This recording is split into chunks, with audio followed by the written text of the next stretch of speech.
The galaxy was vast, stretching beyond the limits of comprehension, filled with civilizations that had risen and fallen, their legacies buried in the dark folds of time. Among them, a myriad of species, each more alien than the last, had woven their own stories of triumph and defeat. Some had mastered the art of war, others had honed their skills in diplomacy, and many had simply survived, riding the cosmic tides like ships in a storm. But all of them shared one truth: they thought themselves unassailable, rulers of the stars, invincible in their own right. That was, until the day the humans arrived.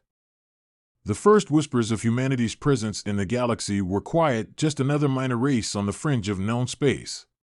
For eons, they had been relegated to their small corner of the universe, their homeworld just another speck in the grand expanse of the cosmos. Yet in their hearts, something stirred, a fire that would change the very fabric of galactic history. At first, the humans were ignored, seen as insignificant compared to the ancient and mighty races that had already claimed their territories. Their ships were crude, their technology primitive, their culture unrefined. But what the galaxy's dominant species failed to recognize was the one thing that set humanity apart from every other race: their sheer, unyielding drive. For centuries, the humans had been battling their own extinction, surviving against overwhelming odds. They had faced wars, famine, disease, and the ravages of their own inner turmoil. But in every trial, they had emerged stronger, more determined, and more capable. They had never surrendered, never given up, and never accepted defeat. This relentless tenacity was in their blood, passed down from generation to generation, and it was this that made them something unique in the galaxy. When humanity finally emerged into the stars, they were met with the same arrogance and contempt that every other race had shown when confronted with an unknown species. But what those other species didn't understand was that humans had already faced the darkest depths of despair, and they had learned something vital in doing so: mercy was for the weak, and survival was all that mattered. And so, humanity did not approach the galactic stage with diplomacy, nor did they come in peace. They came with fire in their hearts and weapons in their hands, driven by the belief that they had a right to the stars just as much as anyone else. The first encounters with the galactic powers were violent, the humans showing no hesitation to fight and kill when provoked. The more advanced civilizations, who had once looked down on them, found themselves stunned by the ferocity and ruthlessness of humanity's response. The old empires, those that had once ruled the galaxy with a cold and calculating grip, were forced to take notice. The first battles were fought, and they were devastating. The humans did not care for the politics of diplomacy, nor did they respect the outdated codes of war that had been in place for millennia. For humanity, it was simple: either you won or you died. The first great conflict began when the humans encountered the Harkthar, an ancient species known for their mastery of psionic powers and their brutal subjugation of lesser species. The Harkthar had been preying on younger races for centuries, using their mind-bending abilities to bend others to their will. They believed they were gods, invincible and eternal. When they first clashed with humanity, they underestimated the humans' resilience and ingenuity. The battle for the Harkthar homeworld was unlike anything the galaxy had ever seen. The humans, despite their limited numbers, fought with an intensity and determination that could not be matched. Their weapons, though primitive by galactic standards, were powered by a human touch that made them more dangerous than anyone could have predicted. The Harkthar, used to dominating their enemies with psychic prowess, found their powers ineffective against the humans' mental fortitude.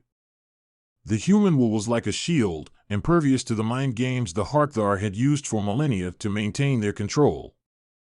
As the conflict dragged on, the Harkthar realized they were losing not because they were weaker, but because they could not understand the human spirit. The humans fought for each other, fought for survival, fought because they believed in something more than just victory. They believed in never giving up, no matter the cost. In the end, the Harkthar were broken. Their once mighty empire crumbled beneath the weight of humanity's resolve. And when it was over, the survivors of the Harkthar, those few who had escaped, were left with a single terrifying realization: humanity would not stop. Not now, not ever. The galaxy watched, dumbfounded, as the humans expanded outward, their influence spreading like wildfire. Every time a new race confronted them, they were met with the same unrelenting force. The humans had no respect for the old ways, no reverence for tradition. For them, the only law was survival. They didn't seek conquest for the sake of power, they didn't care for the luxuries of the galaxy's elite. No, what they wanted was simple, the right to exist, and the freedom to carve their own place among the stars. The next species to feel the wrath of humanity was the Vira, a highly intelligent race of insectoid beings who had built a vast interstellar empire. They were cold, calculating, and brutal in their methods of governance. They ruled through fear, using their immense technological superiority to crush any resistance. But when they encountered humanity, they discovered that the humans would not cower in the face of tyranny. The Vira had expected the humans to negotiate, to offer treaties and pacts. What they didn't expect was for the humans to immediately launch an all-out war, striking their fleets with a ferocity that left the Vira leaders reeling. The human strategy was unorthodox, unpredictable. They used guerrilla tactics, exploiting every weakness, pushing every advantage. Where other species would have surrendered, the humans fought back harder. They did not fear death, nor did they fear the might of the Vira war machines. They fought with the knowledge that their survival depended on victory, and that made them terrifying. The Vira, for all their intelligence and technology, were not prepared for the savagery that the humans brought to the battlefield. Within months, the once mighty empire of the Vira began to collapse, their fleets shattered, their colonies burning. The insectoid race was forced to retreat, their leaders humiliated and broken. They had been defeated not by superior firepower or advanced technology, but by the sheer tenacity and unyielding will of the humans. The galaxy had never seen anything like it. Species that had once ruled the stars in their own right were now scrambling to keep their hold on power. The humans, it seemed, were unstoppable. With each victory, their reputation grew, and with it, their influence. More and more races fell in line, not because they respected humanity, but because they feared what would happen if they didn't. The Nemesis had arrived, and it was human. But what made humanity truly terrifying was not just their military prowess or their unrelenting drive to conquer and survive. It was their capacity for mercy or, more accurately, their refusal to offer it. In the galaxy, most species operated under the assumption that mercy was a sign of strength, a gesture of diplomacy that could save lives and prevent wars. Humanity, however, had learned that mercy was a luxury, one that could not be afforded when survival was on the line. The humans did not forgive, they did not forget. When they defeated an enemy, they made sure that the lessons of that defeat were learned, not by giving their foes a chance to recover, but by ensuring that they would never rise again. In their eyes, there was no room for weakness. If a species threatened their survival, if they stood in the way of humanity's place in the stars, they were eradicated utterly, completely, without hesitation. The galaxy had long believed that the old ways of war, of diplomacy and treaties, would always be the path forward. But humanity shattered that illusion. They had no interest in negotiations or compromise. They had no time for honor or respect for ancient traditions. For them, it was about one thing: survival. And anyone who stood in their way was doomed. The Nemesis had arrived, and the galaxy learned, all too late, that humans showed no mercy. As humanity's influence spread like a wildfire through the galaxy, it became clear to all that resistance was not only futile, it was a death sentence. The once proud empires, which had reigned over the stars for millennia, now found themselves scrambling for survival in the face of humanity's relentless drive. The humans were not the invaders they had once imagined, seeking to conquer for the sake of power. They were survivors, driven by the instinct to protect their own, and they had no intention of surrendering or bargaining with those who sought to crush them. Every species that came into contact with humans soon realized that they were not just fighting a war, they were fighting a force of nature. The human race, seemingly small in comparison to the ancient empires of the galaxy, had proven to be the most unpredictable and dangerous adversary any species had ever encountered. They did not fear the vastness of space, nor did they hesitate to strike first when their survival was at stake. Their fleets, initially composed of humble vessels, began to evolve at a staggering pace, incorporating the knowledge and technology they had taken from the remnants of defeated empires. But what made them truly terrifying was the way they adapted, each new conflict sharpening their resolve and refining their strategies. One of the first species to feel the unrelenting wrath of humanity were the Thrax, a warlike race of massive, reptilian beings with razor-sharp claws and the ability to breathe fire. They had conquered dozens of systems and had long been feared across the galaxy for their savagery and cruelty. When they encountered humanity, they expected yet another race to subjugate. They underestimated the sheer ferocity of human resolve. The Thrax initially tried to engage humanity with their full might. Their fleets, vast and heavily armed, descended upon the human colonies like a swarm of locusts, prepared to burn their worlds to the ground. But humanity didn't flinch. They fought back not only with firepower, but with a level of cunning and ruthlessness that even the Thrax could not anticipate. They sabotaged Thrax supply lines, hacked their communication networks, and used every form of warfare at their disposal. It wasn't long before the Thrax realized that the humans had a brutal advantage when it came to sheer survival. No species could match their willpower. The war for the Thrax homeworld was the turning point. Humanity unleashed everything they had. No negotiation, no mercy, no quarter was given. The Thrax fought with everything they could muster, but the humans, unbowed and driven by a primal sense of purpose, pushed them back. They tore apart the Thrax defenses with surgical precision, methodically dismantling their fleets and crushing their cities. The Thrax, once so proud, were forced to retreat, leaving their homeworld in ruins. But instead of accepting defeat, the Thrax leaders chose to make a last stand, hoping to rally their remaining forces in one final desperate act. They launched a devastating counterattack with their remaining ships, hoping to catch the humans off guard. But it was too late. The humans, now battle-hardened and resolute, anticipated the move. They crushed the Thrax in a final, catastrophic engagement, destroying the last remnants of their fleet. The Thrax were left with nothing: no empire, no homeworld, no future. Their fall was a symbol, a warning to any who might dare to challenge humanity. The Nemesis had arrived, and it was not a force of oppression, it was a force of survival. In the aftermath of the war with the Thrax, the galaxy's other powers took notice.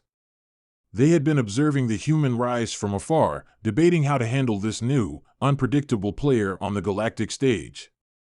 Some sought diplomacy, some tried to reach out in hopes of appeasing the humans with alliances, while others prepared for war, believing that humanity's relentless rise had to be stopped before it reached their doorstep.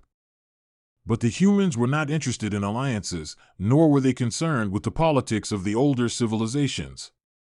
They only cared about one thing: their place in the stars. The humans made it clear that they would take whatever they needed to ensure their survival, and if the galaxy's established powers didn't accept them, they would burn their empires to the ground just as they had done with the Thrax. The next to fall were the Ahelcry, a race of telepathic beings whose vast mental networks had allowed them to control a sprawling interstellar alliance. They had long used their psychic abilities to maintain control over their subjects, crushing any resistance with the power of their minds. They had believed that they were untouchable, that no force could threaten their control. But they were wrong. The humans, who had learned to resist psionic influence through sheer willpower, were not afraid of the Ahelcry's mental powers. The first human attack came in the dead of night, striking at the heart of the Ahelcry's telepathic network. Using technology that the Ahelcry had never seen, humanity infiltrated their mental channels, cutting off their ability to communicate across vast distances. It was a brilliant, strategic move, disrupting the Ahelcry's ability to coordinate, leaving them vulnerable. The Ahelcry had never been so disorganized in their history. The humans attacked with surgical precision, launching ambushes against the Ahelcry's fleets and striking at their colonies with terrifying accuracy. But the most devastating blow came when the humans breached the Ahelcry's homeworld, a planet protected by the strongest mental shields the galaxy had ever seen. The Ahelcry had believed their psychic defenses were impenetrable, but the humans found a way to bypass them. They infiltrated the planet's core, planting devastating explosives deep within the planet's crust. The Hellcry were given no chance to escape. When the dust settled, the Hellcry were no more. Their once mighty empire lay in ruins, their telepathic network shattered. The remaining Hellcry, scattered and leaderless, were left to face extinction. It was another reminder to the galaxy: humanity showed no mercy, and their capacity for destruction was boundless. The Nemesis had not only arrived, it was already sweeping through the galaxy, unstoppable in its hunger for survival. The other species who had watched from the sidelines began to make choices.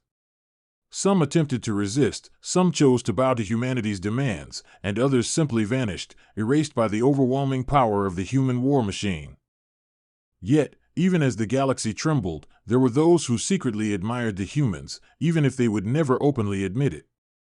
The humans did not fight for conquest, they fought to ensure that they, and those they protected, would never be made slaves to the will of another race. They did not care for the ancient laws of warfare or the codes of honor that had once guided the galaxy. They only cared for survival, and in that pursuit, they showed no mercy. The Nemesis had arrived, and the galaxy would never be the same. Humanity had become the harbinger of change, and there was no turning back. Every species, every empire, would have to choose: submit to humanity's rise, or face its wrath. The Nemesis was here, and humanity would not be stopped. As humanity's conquest of the stars continued, the galaxy trembled under the weight of their relentless expansion. The balance of power had irrevocably shifted, and the old guard of the galaxy, the ancient empires, the mighty species that had once considered themselves untouchable, found themselves struggling to hold on to their crumbling thrones.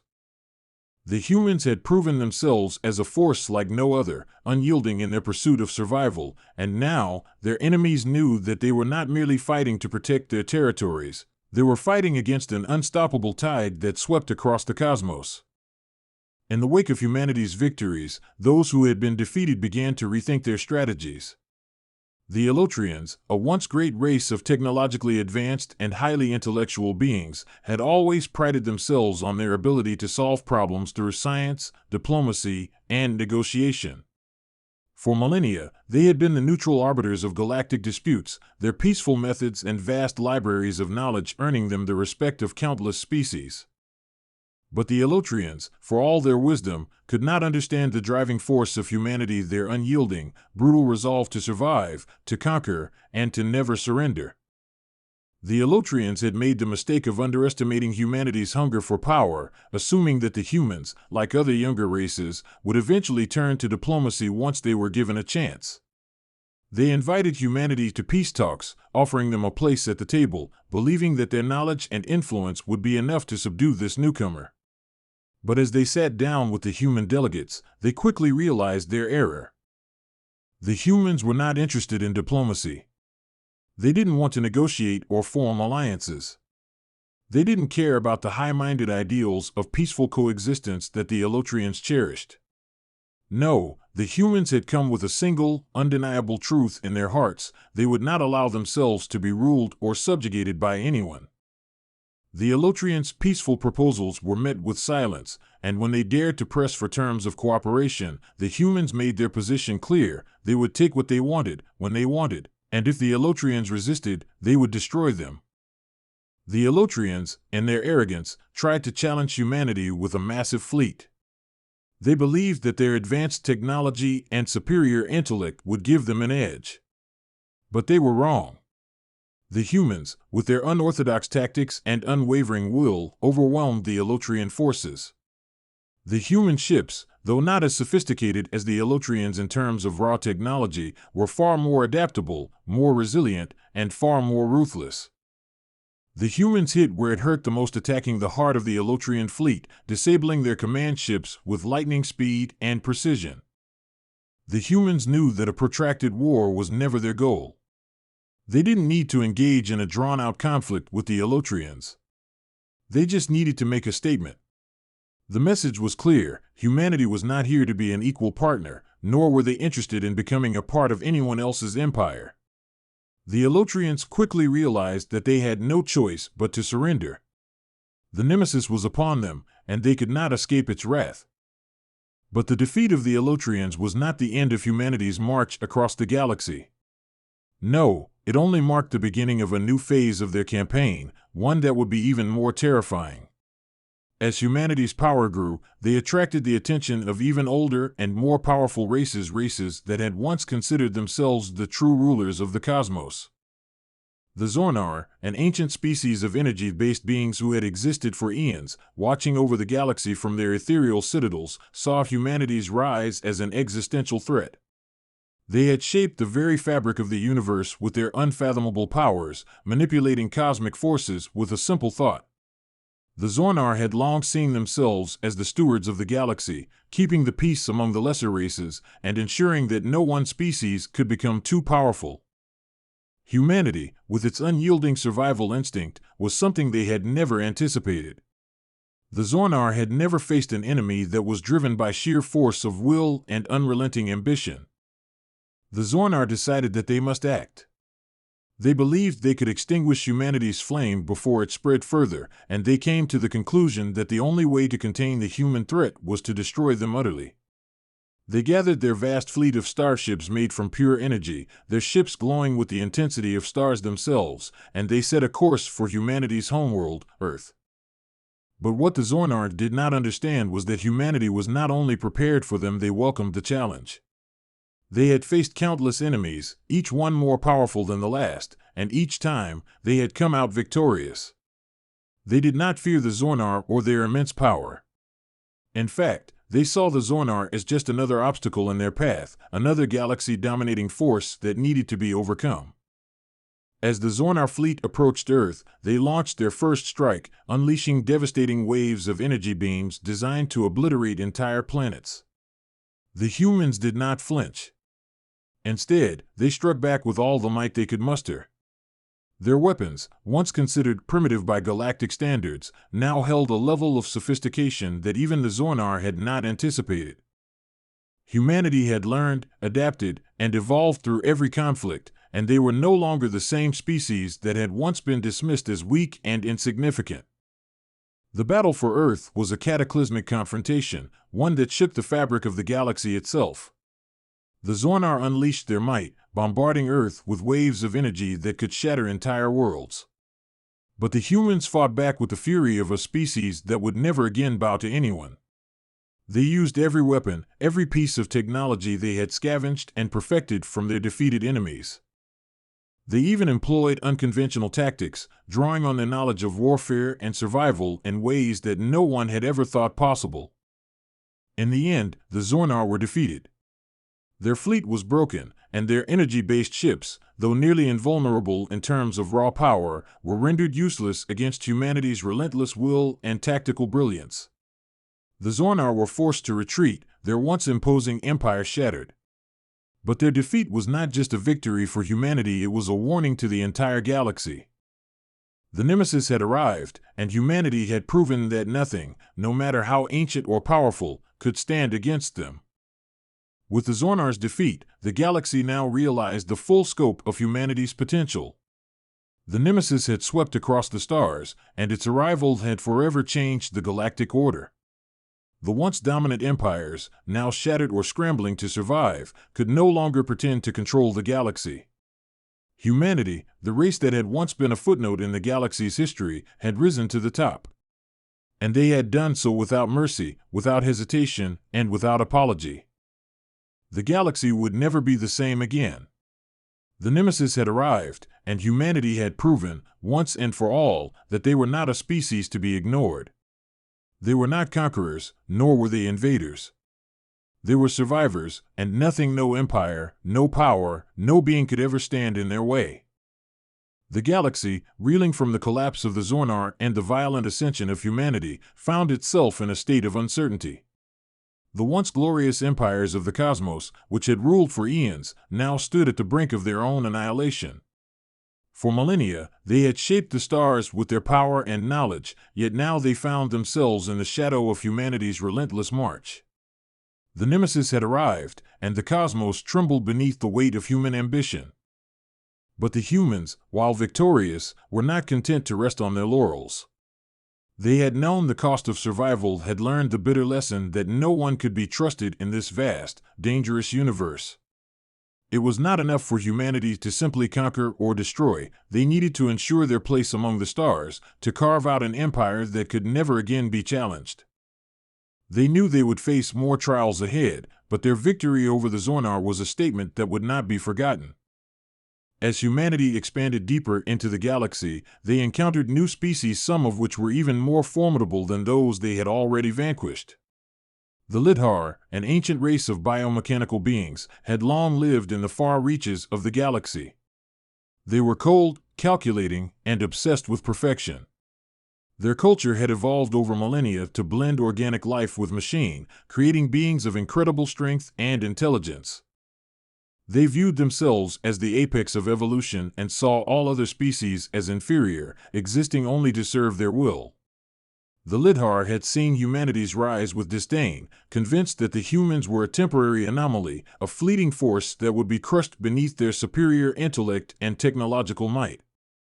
But the Lidhar, much like all the others before them, were gravely mistaken. When the humans first made contact with the Lidhar, they were greeted with the same arrogance that the galaxy's most powerful species had shown them in the past. The Lidhar attempted to intimidate humanity, boasting about their centuries of evolution and their technological superiority. The humans, however, listened quietly, studying the Lithar's every move. The Lidhar had made a fatal mistake. They believed that because they had perfected themselves, they could predict the humans' actions. They did not understand that humanity's greatest strength was its unpredictability. The Lidhar offered humanity an ultimatum: either join their collective, becoming subservient to their will, or be destroyed. The humans, in their usual fashion, rejected the offer without hesitation. They had no interest in being part of any collective, no matter how powerful or intelligent. The Lidhar, believing they were simply dealing with another species destined for extinction, initiated a series of calculated strikes against humanity's outer colonies, expecting them to crumble as every other race had. But once again, they had underestimated the human spirit. The Lidhar launched an assault on a strategically important human colony on the fringes of human space. Their fleet, advanced and precise, descended like a storm, expecting to wipe out the human presence in the sector with minimal effort. What the Lidhar did not anticipate was the fierce resolve of the humans who defended the colony. Rather than falling to their superior firepower, the humans responded with ferocity, ingenuity, and a willingness to sacrifice everything for their survival. They used every weapon at their disposal, from old and outdated military tech to weapons scavenged from the remains of fallen enemies, fighting not just for land, but for their very existence. The battle was brutal. The Lidhar, for all their technological brilliance, found themselves entangled in traps of the humans' making. The humans used the Lithar's own reliance on precision and efficiency against them, luring them into ambushes, setting up decoys, and creating confusion within their ranks. But it was the humans' willingness to adapt, to fight and think outside the box, that proved to be their greatest weapon. The Lidhar, despite their advanced technology, could not match humanity's guerrilla tactics and unpredictability.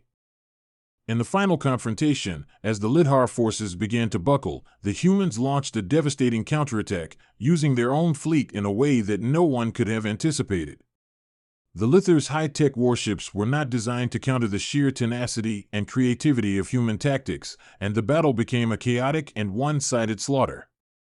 The Lidhar fleet was decimated, their forces routed. But humanity did not stop there. They did not just defeat the Lidhar, they completely dismantled their empire. The Lidhar, once so confident in their superiority, were forced to retreat into the farthest corners of the galaxy, their once mighty civilization reduced to rubble. Humanity had sent a clear message: they were not just a force to be reckoned with, they were the force. With the Lidhar in retreat, humanity's rise continued. But not without resistance. In the outer reaches of the galaxy, a coalition of older species, including the mysterious Ethern, a race of shape-shifting beings who had existed for millennia, began to conspire. They saw what humanity had done to the Lidhar, and they knew that if they didn't act, they would be next. The Ethern were masters of illusion and subterfuge, able to manipulate the very fabric of reality itself. They believed that by working in the shadows, they could eliminate humanity before the Nemesis could spread further.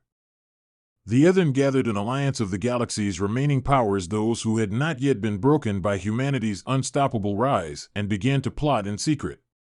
They used their abilities to infiltrate human governments, sowing seeds of dissent and confusion, hoping to destabilize humanity's newfound empire from within. But again, they underestimated the humans. Humanity, in its rise, had learned to adapt to the worst of adversities. They had honed their ability to detect deception and subterfuge to a level that was unmatched. The Ethan's influence was uncovered quickly, and the humans responded with swift, overwhelming force. No longer willing to leave anything to chance, humanity's forces moved across the galaxy, eradicating the Ethan's agents with relentless precision. The final confrontation with the Ethan came when they attempted to use their reality warping powers to strike at Earth itself. The humans, armed with technology taken from every defeated race, countered their every move. The battle was an epic clash of willpower and technology, the very fabric of space-time bending under the weight of the Ethan's powers and humanity's unyielding survival instinct. The Ethan, once masters of illusion and trickery, could not withstand the sheer force of the human spirit. The battle culminated in a cataclysmic event, the destruction of the Ethan's homeworld, a dimension-shifting sanctuary where they had hidden for eons. Humanity used every ounce of their accumulated knowledge to destroy the Ethan's stronghold, reducing it to nothing more than cosmic dust. The Ethan were wiped from existence, their once great empire collapsing under the weight of their own deception. With the Ethan gone, the galaxy was left in the hands of humanity. They had defeated not only the most powerful beings the universe had known, but they had done so with a singular, undeniable truth: humanity was a force that could not be broken, could not be reasoned with, and could not be stopped. The Nemesis had arrived. And now, it was humanity's turn to rule the stars. As the last remnants of the old powers faded into the shadows, humanity's presence dominated every corner of the galaxy. Their enemies, broken and scattered, were left to watch from the darkness as humanity carved out their empire. There was no mercy. There was no negotiation. Only the cold, unyielding reality of survival. And under humanity's banner, the stars burned brighter than ever before.